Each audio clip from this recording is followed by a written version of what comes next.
Good morning everyone and most welcome in my YouTube channel study with Tripti. आज हम लोग class 11 chapter 7 structure organisation in 11 का part 2 पढ़ने वाले हैं। तो दूसरा टॉपिक है the animal tissue. The structure of the cell vary according to their function. जो सेल का स्ट्रक्चर है वो वेरी करता है किसके अकॉर्डिंग, तो फंक्शन के according. Therefore the tissue are different and are broadly classified into 4 types. इसलिए जो टिश्यू है वो बोर्डली क्लासिफाइड है कितने टाइप्स में, तो 4 टाइप्स में। ओके, पहला एपिथेलियल टिश्यू, दूसरा connective tissue, muscular tissue and चौथा न्यूरल टिश्यू। अब कनेक्टिव टिश्यू क्या होता है, तो अभी हम लोग आगे पढ़ने वाले हैं। वैसे मैं फिर भी आपको एक ओवरव्यू दे देती हूँ कि जो कनेक्टिव टिश्यू है उसका ओरिजिन क्या होता है, एक्टोडर्मल, मेसोडर्मल और इंडोडर्मल। उसका तीनों ओरिजिन वहाँ वो तीनों जगह से ओरिजिनेट होता है। बट जो कनेक्टिव टिश्यू है उसका ओरिजिन है मेसोडर्मल, मस्कुलर टिश्यू का भी ओरिजिन है मेसोडर्मल एंड न्यूरल टिश्यू का भी ओरिजिन है ectodermal. Okay, now let start the new topic epithelial tissue.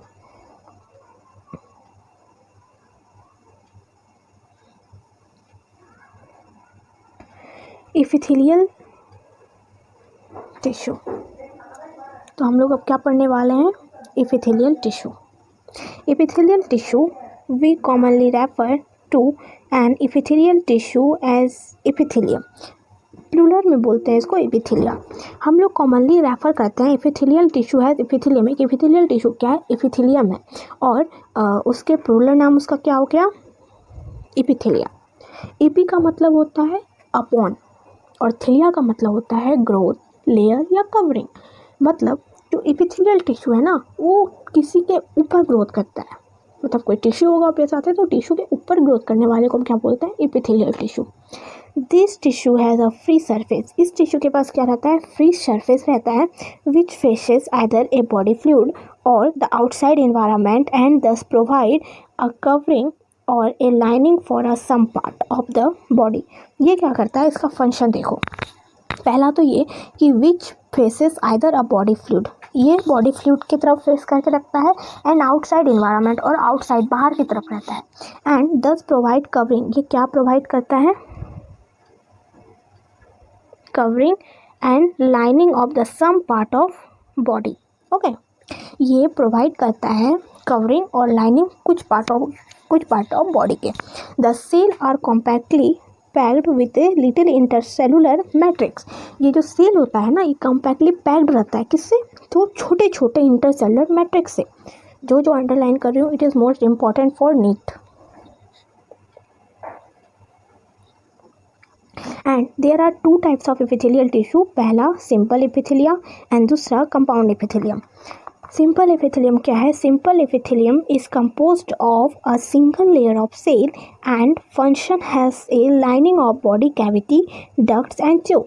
Simple epithelia क्या करता है, सिंपल एपिथेलिया किससे बना होता है, तो वो एक लेयर से बना होता है, एंड उसका फंक्शन क्या होता है, लाइनिंग फॉर बॉडी कैविटी, वो बॉडी कैविटी को लाइन कवर करके रखता है, डक्ट को कवर करके रखता है एंड ट्यूब को कवर करके रखता है। It is also most important for NEET.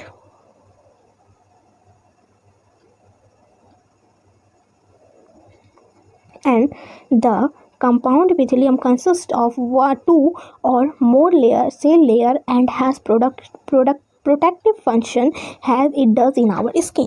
और जो कनेक्टिव टिश्यू कंपाउंड एपिथेलियम हो गया, नाम से ही पता चल रहा है जो सिंपल एपिथेलिया होगा उसका लेयर एक होगा, बट जो कंपाउंड एपिथेलिया रहेगा उसका एक से ज़्यादा लेयर होगा, मतलब 2-3 ऐसा लेयर रहेगा। और उसका मेन रोल किसमें होता है, वो प्रोटेक्ट करता है, प्रोटेक्टिव फंक्शन है उसका क्या, तो इट डज आवर स्किन, वो हमारे स्किन को प्रोटेक्ट करता है। कौन, तो compound epithelium. Okay, on the basis of structure modification of cells simple epithelium is further divided into 3 types. On the basis of structure modification, अब बनावट के बेसिस पे जो सेल है वो cell epithelium, simple epithelium tissue जो है वो डिवाइड हुआ है 3 टाइप्स में। पहला स्क्वैमस एपिथेलियम, दूसरा क्यूबॉइडल एपिथेलियम एंड तीसरा कॉलमनार एपिथेलियम। ठीक, तो पहला है हमारा सिंपल एपिथेलिया का squamous, cuboidal, columnar and columnar cell bearing cilia. तो ये जो पहला वाला है ना, ये क्या है, ये फ्लैटेंड सेल। फ्लैटेंड सेल किसको बोलते हैं, स्क्वामस एपिथेलियम को, क्योंकि इसका जो सेल है वो देखो फ्लैट है, टाइल्स लाइक। दूसरा क्यूबॉइडल एपिथेलियम, ये देखो क्यूब के जैसा है, इसलिए इसका नाम क्या है, क्यूबॉइडल एपिथेलियम। दूसरा है कॉलमनार एपिथेलियम, ये देखो कॉलम के जैसा है, मतलब इसका जो सेल है वो देखो ऐसे ऐसे है, ऐसे ऐसे। तो ये क्या हो गया, ये हो गया न्यूक्लियस। तो ये क्या हो गया, कॉलमनार एपिथेलियम। एंड चौथा क्या है, ये वाला कॉलमनार सेल बियरिंग सिलिया। ये देखो ये जो ऊपर पे है ये क्या है, सिलिया है। तो चौथा है ये तो कॉलमनार सेल है बट इसके ऊपर क्या है, सिलिया है, तो इसका नाम क्या रखा, कॉलमनार सेल बियरिंग सिलिया। अब हम लोग पढ़ेंगे स्क्वामस एपिथेलियम। पहला टॉपिक है इसका, स्क्वामस एपिथेलियम क्या होता है। तो squamous epithelium is made up of single thin layer of flattened cell with irregular boundary. जो सिंपल एपिथेलिया होता है made up of single thin layer, वो किससे बना होता है, सिंगल थिन लेयर से, और उसका सेल कैसा होता है, फ्लैटेंड होता है, बताया मैंने, फ्लैट लाइक या फिर tiles like. And irregular boundary, उसका बाउंड्री कैसा होता है, इरेगुलर होता है। And they are found in wall of blood vessels and air sac of lungs and are involve in function like forming a diffusion boundary. Okay, they are found in wall of blood vessel, ये blood vessels में पाया जाता है, air sac of lungs में पाया जाता है, and involve in function like forming और डिफ्यूजन बाउंड्री। तो एक चीज़ याद रखना, जो स्क्वामस एपिथेलियम टिश्यू का जब पूछे कि वो कहाँ पे यूज़ होता है, तो स्क्वामस एपिथेलियम याद रखना जहाँ पे भी कोई भी चीज़ का डिफ्यूज़न हो, जहाँ भी आयंस का मॉलिक्यूल का डिफ्यूज़न हो ना, वहीं पे स्क्वामस एपिथेलियम पाया जाता है। तो बॉडी में डिफ्यूज़न कहाँ कहाँ होता है, एक तो वॉल ऑफ ब्लड वेसल्स में एंड दूसरा एयर सैक ऑफ लंग्स में। ओके, दूसरा है cuboidal epithelium is composed of a single layer of cube like cell and this is commonly found in duct of glands and tubular part of nephron in kidney and it main function is secretion and absorption. ये जो function है it is most important for NEET. And ये कहाँ पाया जाता है, ये भी इम्पॉर्टेंट है नीट के लिए। पहला duct of gland and tubular part of kidney, nephron मतलब nephron in kidney. The epithelium of proximal copulated tubule of nephron in the kidney has microvilli। जो PCT होता है ना नेफ्रॉन का, उसके ऊपर क्या होता है, माइक्रोविलाई होता है। सिलिया अलग होता है, माइक्रोविलाई अलग होता है, दोनों को मिक्स मत करना, मैं आगे पढ़ाऊंगी क्या होता है। द कॉलमनार एपिथेलियम, अब क्या है, कॉलमनार एपिथेलियम तीसरा लेयर, तीसरा cell is composed of single layer of tall and slender cell. ये कैसा होता है, एक तो ये टॉल होता है स्लेंडर के जैसा, ठीक है। दूसरा single and tall slender cells and the nuclei are located at the base. It's important, ये याद रखना, क्वेश्चन पूछेगा कि जो कॉलमनार एपिथेलियम से है उसका न्यूक्लियस कहाँ पे प्रेजेंट होता है, तो उसका न्यूक्लियस कहाँ पे प्रेजेंट होता है, एट द बेस। ओके, ये तो देखो यहाँ ये मान लो कॉलमनार एपिथेलियम है और यहाँ पे इसका सेल प्रेजेंट होता है।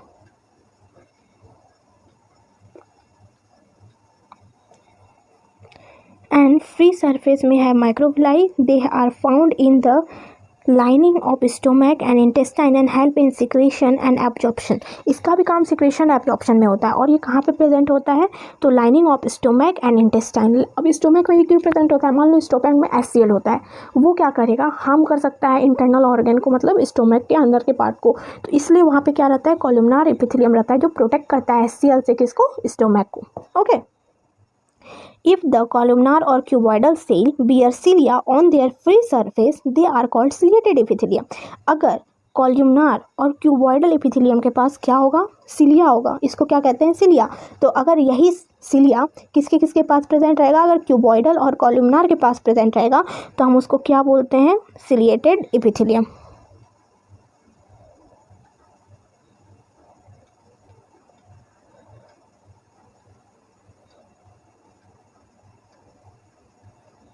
ओके,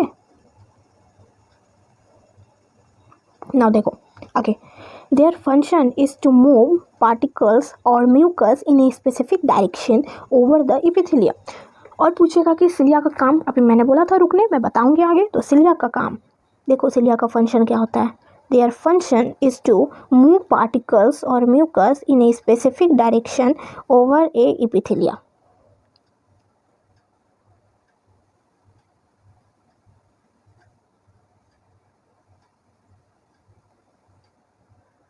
ठीक है, इसका काम क्या होता है, their function is to move particles or mucus in a specific direction. ये एक ही डायरेक्शन में पार्टिकल्स को और म्यूकस को क्या करता है, मूव कराता है। तो इसका एग्जाम्पल पूछेगा सिलिएटेड एपिथेलियम का एग्जाम्पल। पहला, they are mainly present in the inner surface of hollow organ.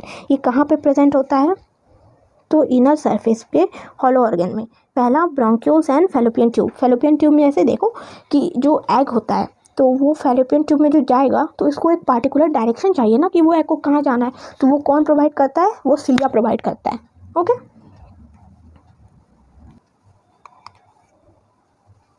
अब हम लोग आगे का पढ़ेंगे। Some of the columnar or cuboidal cell get specialized for the secretion and are called glandular epithelium। जो columnar और cuboidal cell रहता है ना, वो सिक्रीशन में भी काम करता है, गेट स्पेशलाइज फॉर सिक्रीशन के लिए भी काम आता है वो, जिसको हम क्या बोलते हैं, glandular epithelium. Okay, and they are mainly is of two types. वो कितने तरह के होते हैं, टू टाइप्स। पहला, unicellular consisting of isolated glandular cell, बोले तो goblet cell of the alimentary canal. कुछ जब पूछे ना क्वेश्चन या नीट में या बोर्ड्स में कि यूनिसेलुलर ग्लैंडुलर एपिथेलियम का एग्जांपल बताओ या यूनिसेलुलर ग्लैंड का एग्जांपल बताओ, तो एक ही होता है, ये याद रखना कि यूनिसेलुलर ग्लैंड एक ही होता है, कौन, तो गॉबलेट सेल। इसको भी अंडरलाइन कर ही देते हैं, नहीं तो गॉबलेट सेल।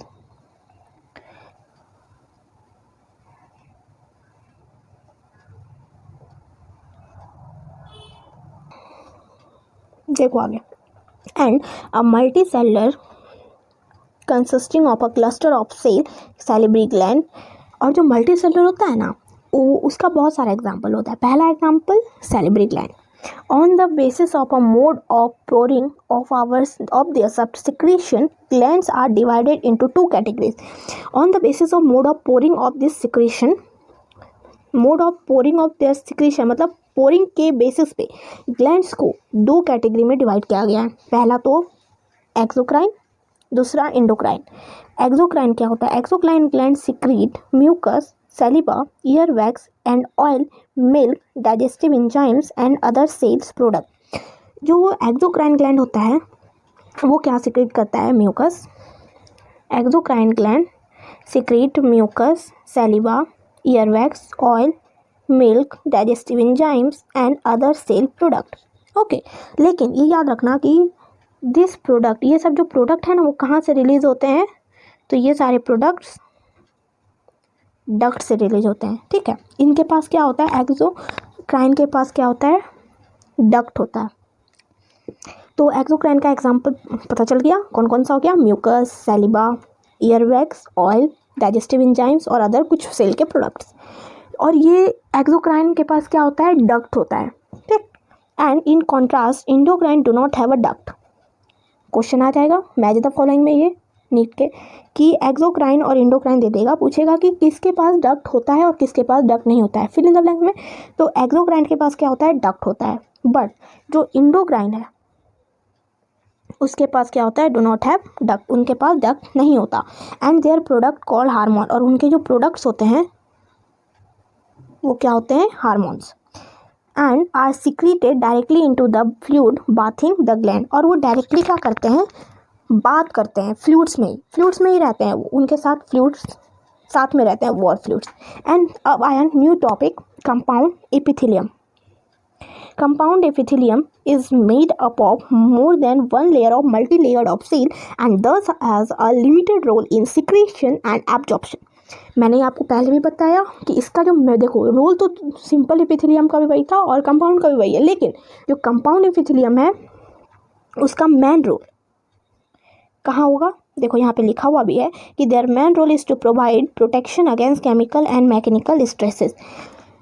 कंपाउंड एपिथेलियम का भी काम क्या है, उसका लिमिटेड रोल किसमें, सिक्रेशन और एब्जॉर्प्शन में। बट उसका जो मेन फंक्शन है वो कहाँ पे आता है, वो प्रोटेक्ट करता है अगेंस्ट, किसके अगेंस्ट, केमिकली और मैकेनिकली स्ट्रेस से। And they cover the dry surface of the skin, वो ड्राई सरफेस स्किन का कवर करके रखता है कौन, compound epithelium. And the moist surface of buccal cavity, pharynx, inner lining of duct of salivary gland and pancreatic duct, और ये सबको भी कवर करके रखता है या मॉइस्ट सरफेस प्रदान करता है किसको, तो buccal cavity, pharynx, inner lining of duct, salivary gland and pancreatic ducts. ठीक है, तो क्वेश्चन पूछेगा कि वो ड्राई कवर करता है ड्राई सरफेस, उसका नाम स्किन, और मॉइस्ट सरफेस कौन कौन सा हो गया, buccal cavity, pharynx, inner lining of duct of salivary gland and pancreatic ducts. Okay, अब आया न्यू टॉपिक। हाँ देखो, मैं एक चीज़ आप लोगों को बताना भूल गई, ये देखो ग्लैंडुलर एपिथेलियम का यूनिसेलुलर और मल्टीसेलुलर ग्लैंड मैंने ऊपर पढ़ाया, तो ये क्या है, यूनिसेलुलर ग्लैंड और ये क्या है, मल्टीसेलुलर ग्लैंड। तो इसका ये क्या हो गया, गॉबलेट सेल, और ये salivary gland. Okay, and compound epithelium, ये देखो यहाँ पे क्या है, मल्टी लेयर ऑफ सेल। ठीक है, यही बताना था। अब हम लोग आगे का पढ़ेंगे कि all cell in the epithelium are held together with intercellular matrix. All cell in epithelium, जितने भी सेल्स हैं एपिथेलियम में, वो एक साथ रहते हैं, किसके साथ, तो with intercellular matrix, intercellular material के साथ वो सारे सेल एक साथ रहते हैं। In nearly all animal tissue specialized junction provided both structure and functional link between its individual cells. Animal tissue में क्या होता है, एक स्पेशलाइज्ड तरह का जंक्शन होता है, प्रोवाइड करता है क्या, स्ट्रक्चरली एंड फंक्शनली लिंक, दोनों लिंक उसको कौन प्रोवाइड करता है, एनिमल्स को, तो ये जंक्शंस, जिसके बारे में भी मैं बताऊंगी, बिटवीन इट्स इंडिविजुअल सेल, हर एक सेल के बीच में होता है। And 3 types of cell junction, how many types of cell junction, 3 types of cell junction are found in epithelium and other tissue, ये एपिथेलियम में भी पाए जाते हैं और दूसरे टिश्यू में भी पाए जाते हैं। These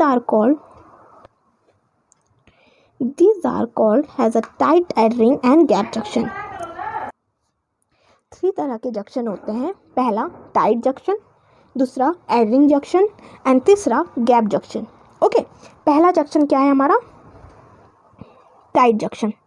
टाइट जंक्शन क्या करता है, उसका फंक्शन क्या है, help to stop substances from leaking across a tissue. देखो, जो टाइट जंक्शन है ना, वो सब्सटेंस को रोकता है लीक होने से, क्यों, क्योंकि वो सेल से टिश्यू में ना चला जाए।